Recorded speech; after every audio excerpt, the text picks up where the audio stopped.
Lesson 5, Group 2, partial fractions with linear factors that are repeated, Part 2.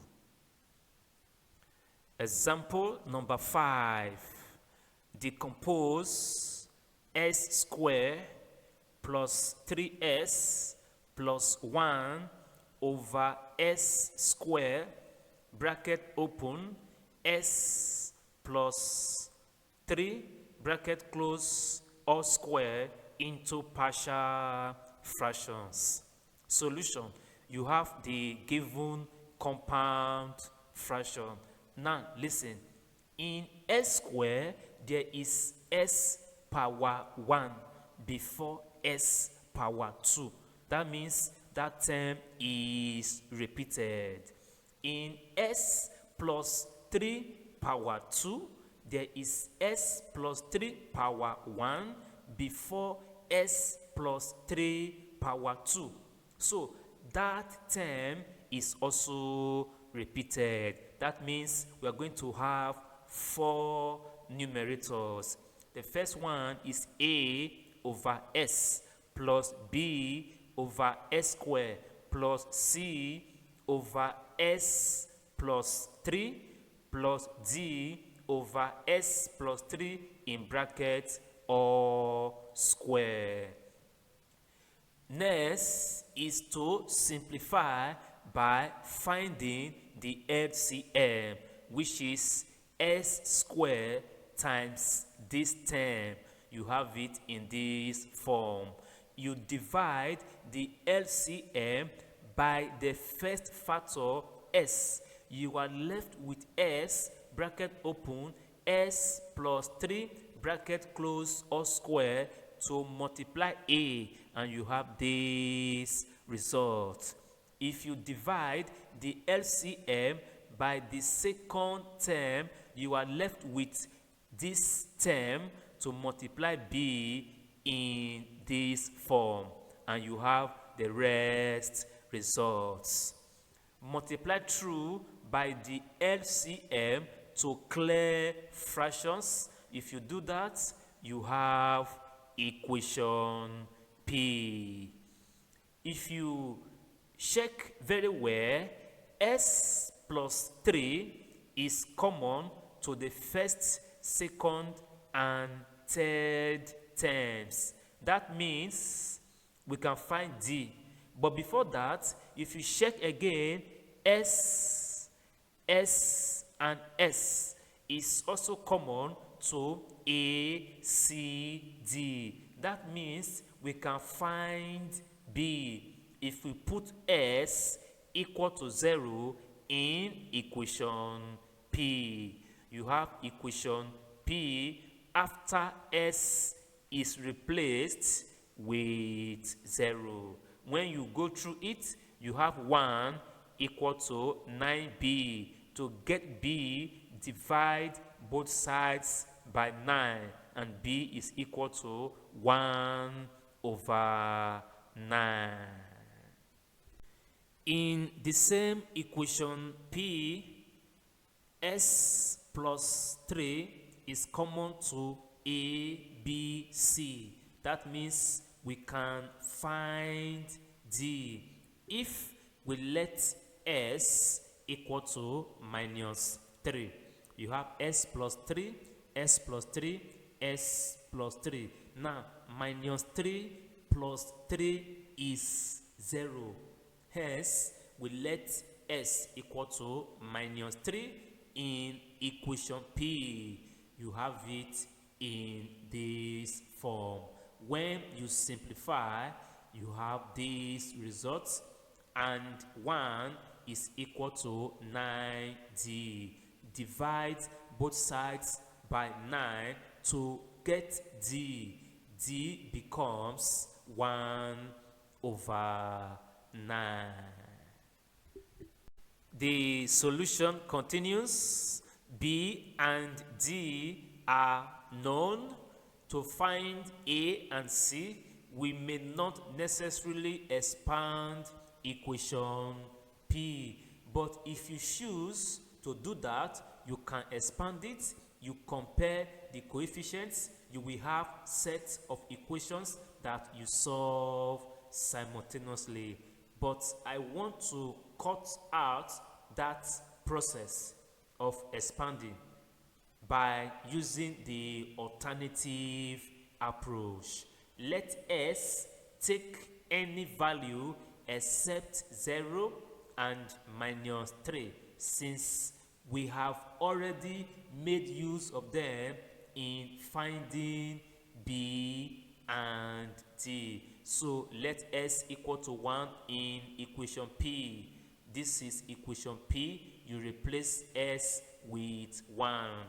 When you simplify, you have this result follows by this. Previously, B and D both are equal to 1 over 9 respectively. You replace them. You simplify, you have this result. Collect like terms, you have this result. You have to simplify the left hand side by finding the LCM, and you have it in this form, which follows by this. Here 4 is common, so divide through by 4 before clearing fraction. If you divide through by 4, you have 4c, 4a plus c. If you divide this term by 4, you have 7 over 9.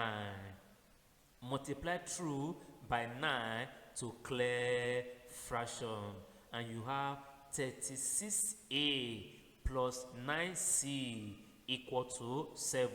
Let's call that equation 1. We need another equation in terms of a and c. We have to assume any other value except 0, minus 3, and 1. Let S equal to 2 in equation P to get the second equation.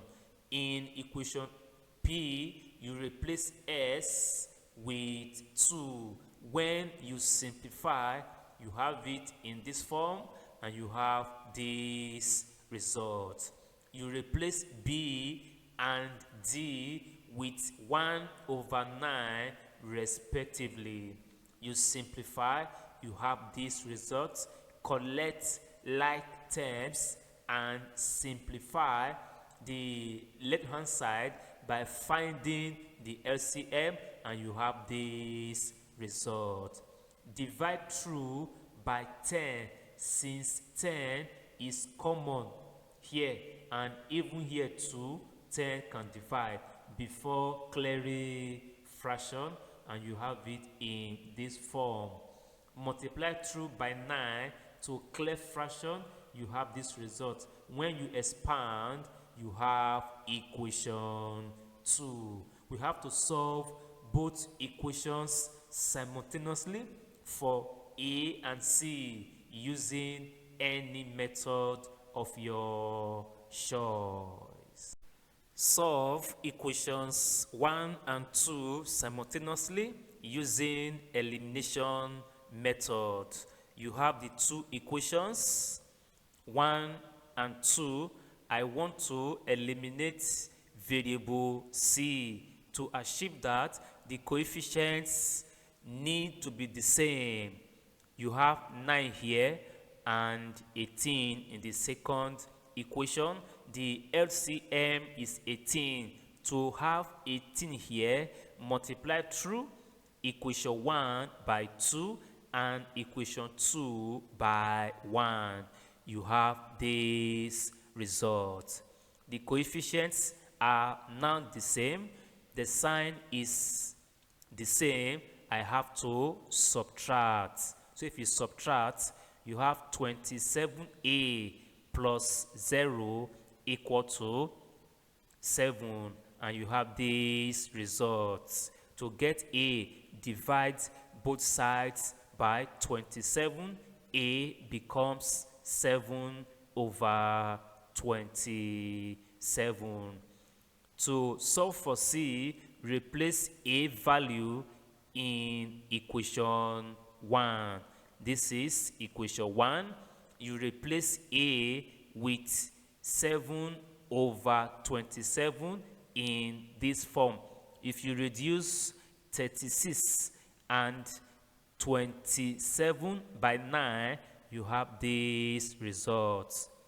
9C is equal to 7 minus 28 over 3. 4 times 7 is 28. You simplify this term, you have this result. When you subtract, you have this result. Divide both sides by 9.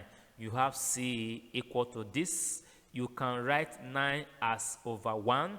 When dividing fractions, you change division sign to multiplication and you invert the fraction at the right side of the sign. You have C equal to this, and that is minus 7 over 27 as the value of C. Thus, you have the given compound fraction equal to these partial fractions. You replace A, B, C, D with what they stand for. You have it in this form.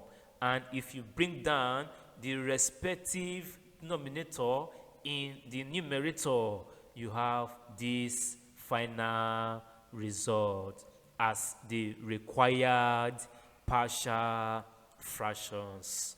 7 over 27 divided by S, you have this result. Same procedure applies to the rest term, and you have the respective results. End of lesson 5. There is every need for you to be saved if you are not, because the Lord Jesus Christ is coming very soon. Some will be taken and some will be left. Live righteously and be prepared. Goodbye.